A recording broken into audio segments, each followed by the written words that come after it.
jàkka yeeg jumaa yi ñu wax nit ñi seetaan wala ñu ñuy déglu fu ñu ko teg ñu tàmbalee leeral benn mbir que ni feebar bi lu am la mu ngi tudd Covid-19 coronavirus disease 19 ñi ko tuddee loolu dañoo bañoon méngale feebar bi ak askan wala ab dëkk moo tax ñu tuddee ko Covid-19 coronavirus disease comme maladie 19 doomu jàngoro mu ngi woowee virus bu koy indi lu ñu isolé la identifié ko mu ngi tudd SARS-CoV-2 c'est-à-dire coronavirus du syndrome respiratoire aigu sévère type 2 parce que ma fàttali ni 2002-2003 amoon na beneen coronavirus du syndrome respiratoire bu fi génnoon am nu mu mel ci àddina bi waaw lan mooy Covid-19 sama mbokk yi su ngeen bëggee xam Covid-19 mooy lan naka lay manifesté ci doomu aadama lan mooy ay njeexitalam dama leen di bàyyiloo xel feebar bu ngeen miññee ñëpp te muy ngeen yàgg kaa dund muy grippe ak coronavirus bi muy Covid-19 bi benn la wala lu leen wutalee lu néew lay doon si doomu jàngoro bi leen di indi parce que ñoom ñëpp ñaari virus yu leen di indi yëpp ñoo bokk benn famille génomique c'est des virus à ARN ñu leen di woowee des ribovirus ba ñu bokkee famille ba pare dañoo bëgg wëlbatiku doon ay virus à ARN monocaténaire c'est-à-dire daanaka ñaari virus yi ñoo bokk patrimoine génétique wala dañ kaa nuróole trop bu ñu weesoo foofu seen mode de transmission par voie aéroportée ou bien par voie manuportée si kuddulat yi ñoo ko nuróole le tableau clinique yéen ñi yàgg am grippe maanaam ngeen dem consultation hôpital wala ngeen dem pharmacie jënd garab wala ngeen toog seen kër ba wër la ngeen naan yëg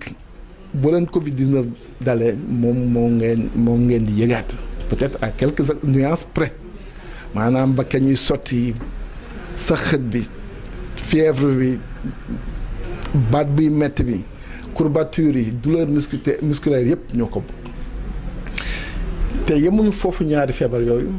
parce que boo gisee njeexital complication ak loraange bi ñuy indi si doomu aadama daanaka ñoo ko niróole parce que ñoom ñëpp seeni complication c'est les complications respiratoires à type de pneumonie grippe boobu noonu ma wax te ñu miin ko lool Sénégal chaque année day am épidémie boo xamante ne dina concerner ay Sénégalais yu bëri ay junni su ma bañee wax ay millions man de dem naa gëstu ko di xool ay statistiques yu ko concerner Sénégal en 2016 dugg naa ci statistique u ministère de la santé du Sénégal amul benn cas de décès bu ma ci gis bu grippe indi ci poste de santé wala ci centre de santé mais fàttali nit ñi grippe chaque année France dina concerner 2 millions à 7 millions de Français chaque année en France dina faagaagal daanaka 10 000 Français mais fàttali ni en 2014 amoon na benn pic de grippe bu amoon bu indi woon 18 300 morts en France mais lu am solo grippe boobu du n'importe qui lay faagaagal grippe bi day fekk ku nekk mag ab senior am juróom-benn fukk at ak li teg yooyu am feebar bu nekk ci moom muy feebar bu chronique muy diabète muy tension muy insuffisance rénale muy cancer muy luy wàññi système immunitaire doomu aadama mu dugg la faagaagal grippe boobu nag même si choix wu nit yi muy faagaagal daf kaa niroog Covid-19 ba ma ko gëstoo damaa dem xooli benn étude bu chinois yi def parce que Chine fa la mbir mi feeñee 11 février def nañ étude bu mag, une étude d'envergure qui a concerné 72 314 cas. Étude boobu lu mu wane dafa leer dafa ne jàngoro bi amul xàjj ak seen si góor ak jigéen benn dafa ne jàngoro bi looy gën di dem si at say at yu gën di kawe muy gën a faagaagal dafa wane ni 80% des personnes qui sont décédées du Covid-19 avaient plus de 60 ans. 30% des malades se situaient entre 60 et 80 ans. Nga dem France ñoom it ñu recensé au 10 mars seeni cas 3/4 des personnes qui sont décédées en France ont plus de 75 ans. Nga dem Italie boo demee sur 2003 morts yu ñu étudié l'âge moyen des décès c'était environ de 79,5 ans donc 80 ans 5 victimes yu ñu am yu bokk ci tranche boobu lañu am ñu âge 31 ans 39 ans donc ñu mën a jàpp te muy lu leer lu ñu firndeel que ni Covid ci àddina ba fi ñu toll nii rayagul bébé rayagul adolescent benn xaleel bu atam nekk si diggante 10 ak 19 ans la rayagum si àddina bi ñi ëpp ñëpp ils sont entre 70 ans te dinañ fekk ñu feebar bu yàgg bu wàññi seen santé boo xoolee Afrique bi ñu concerné Afrique ba tey jii am na 600 cas dont 16 décès boo demee Égypte benn cas bu ma su jot a càmbar ab touriste allemand la 60 ans la am nga dem Algérie am nañu 6 cas 62 ans 51 ans 84 ans 51 ans 56 78 ans nga dem Maroc ñaari cas ñoo fa am de décès 75 ans 89 ans nga dem Soudan ñu ne ab cinquantenaire la ab préciser ñu at bi nga dem Burkina bi mujj xam ne mooy le premier cas de l'Afrique subsaharienne 62 ans la soxna si am te dafa amoon diabète léegi mu jaadu ñu taxawu laajte naam feebar bi am na naam complication bi lu wër la ñiy feebar yëpp ñiy faatu ñëpp ci Covid-19 est-ce que Covid-19 moo leen rey directement est-ce que dañoo am complication seen feebar yi leen sonaloon depuis longtemps est-ce que ci statistiques yi ñuy joxe attention bu dugaluñu ci des morts liées à la grippe parce que actuellement ba léegi l'épidémie de grippe court partout dans le monde su ma synthétiser dañuy mën a jàpp benn que ni feebar bi lu am la feebar bi yéen ñi may déglu damay seetaan jàpp leen ni moo grippe luy grippe di def ci yéen moom lay def ci yéen jàpp leen également que ni reyul xale c'est ay mag rek lay rey ñu ci ëpp et lu mat lu neex a comprendre la ba jëlee Chine bi nga xamante ne fa la feeñee te mu c'est ay statistiques am ëpp fi mu toll nii Chine c'est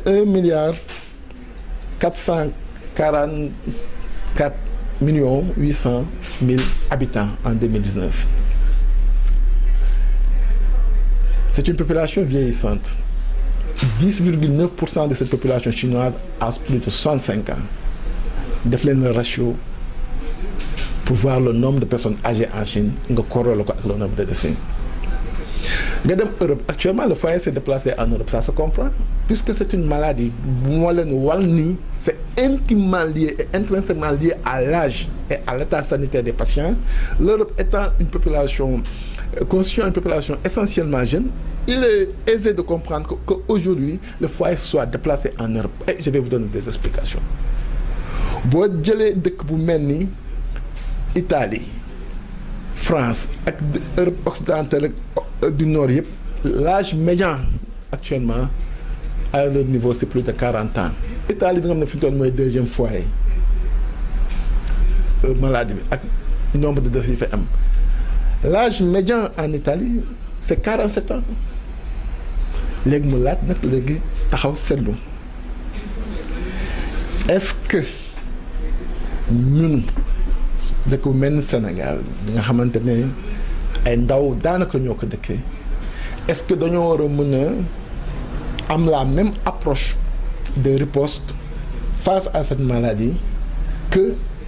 yeneen pays yi nga xamante ne seen âge moyen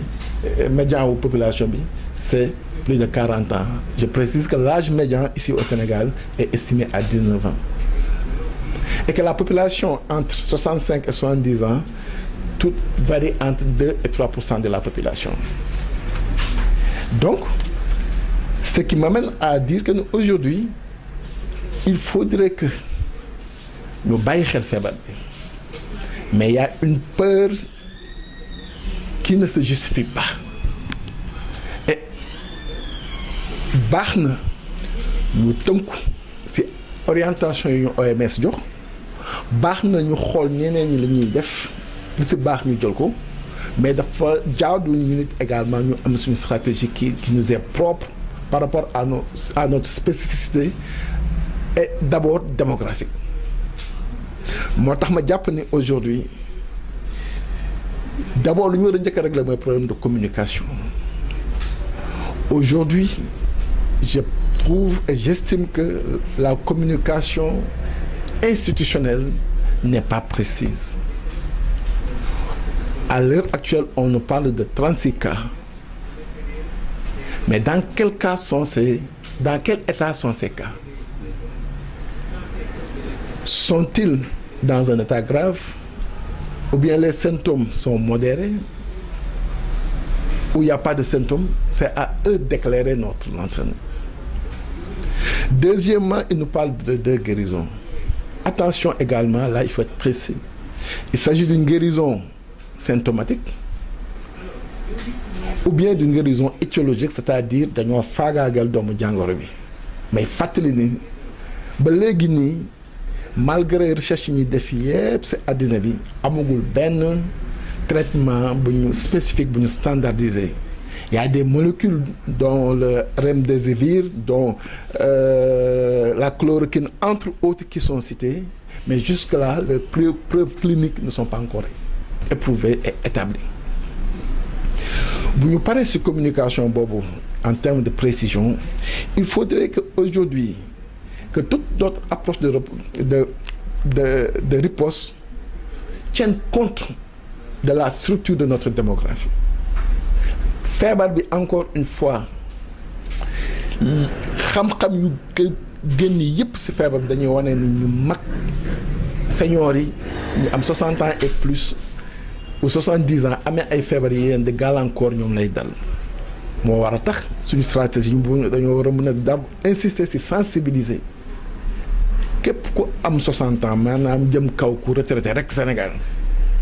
Nga ànd ak am maladie chronique muy diabète muy tension muy bu munti doon nga dem jigéen ji service de santé yi ñoom seen wàllu bopp sax am nañu liggéey bu ñu war a mën a def au niveau de la collecte des informations médicales au niveau étatique au niveau privé au niveau même de l'IPRES pour ñu xool jéem a càmbar yan malade yan cas yu mel noonu ñoo am ñu jéem a dem vers ñoom sensibiliser pour ñu faggu. Également képp koo xamante ni da nga di jeune nga am feebar bu nuru grippe toogal sa kër nga récupérer nga jël paracétamol aux doses indiquées nga lekk bu baax jël ay vitamines et également te supplémenter en magnésium. Et ça j'y insiste parce que le magnésium son rôle dans le renforcement du système immunitaire est établi. Et tout le monde sait que la maladie virale est une maladie par essence qui est immunosuppressive. Bu ñu weesoo loolu également képp koo xamante ne am nga jafe-jafe noyyi wala nga am sëqët boo xam ne dafa indi encombrement dawal gaaw nga jege ji les services de santé. Par rapport ak nag ay confinement ak affaire yooyu noonu moi j'estime que c'est des mesures extrêmes yoo xamante ne qui ne se justifient pas. Attention, ne cédons pas à la peur. Attention, ne cédons pas à la peur. Attention, ne cédons pas à la peur. Et mesure bu ñuy mënti jël rek nañu xool njeexital bi au plan économique, au plan climatique. Ñun dañu ay dëkk yu néew doole. On a tout à construire. Bokk ñook dëkk yi nga xamante ne ils ont des ressorts de solidarité. Ils ont réglé les fondamentaux. Ils ont suffisamment de moyens pour faire face au plan économique. Des mesures de confinement à mon niveau, à l'état actuel des choses et compte tenu de la configuration de la maladie ne se justifie pas. Comme ne se justifie pas également cette stratégie de fermer les mosquées. C'est une mesure boo xamante ne contre-productive. Aujourd'hui lu gënoon mooy sama xam-xam bu gàtt képp ku bëgg a dem jàkka ja te am 60 ans nga boole ci feebar bu ñu identifier mooy cancer wala diabète wala feebar bu munti doon maladie chronique wax dëgg yàlla war ngaa mën a toog parce que tu es une personne à risque. Képp koo xamante ne sentir nga sa yaram symptômes yu niroog symptôme grippe nga toog bañ kaa wàlle. Et puis également qu'on insiste sur les mesures préventives, port de masque, désinfection de raxasu, ainsi de suite, ainsi de suite. Donc globalement c'était ça l'objet de mon propos. Et pour rappeler également que tubaab yi nga xamante ne ñooñu gën a exposé parce que c'est des populations vieillissantes et am nañu ay cas de décès teewul leen heure bu ñu amee activité bu leen ñor ñu ngi koy def. Dimanche passé la France malgré ces cas de décès a tenu à organiser ces élections. Boo demee États-Unis également ba tey ñu ngay continuer di def seen primaire yi. Donc rien ne justifie aujourd'hui que Sénégal ñu tëj ay jàkka wala ñu wax ay confinement. Non.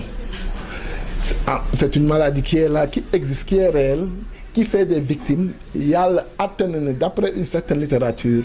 on est moins exposé en raison de la nature de notre population qui est une population essentiellement jeune. Maa ngi sant ñëpp di gërëm ñëpp di ñaan wax ji yàlla na doon wax ju jëriñ bu bokk ñu ñëpp te yàlla doole ñoo musal ci feebar bi.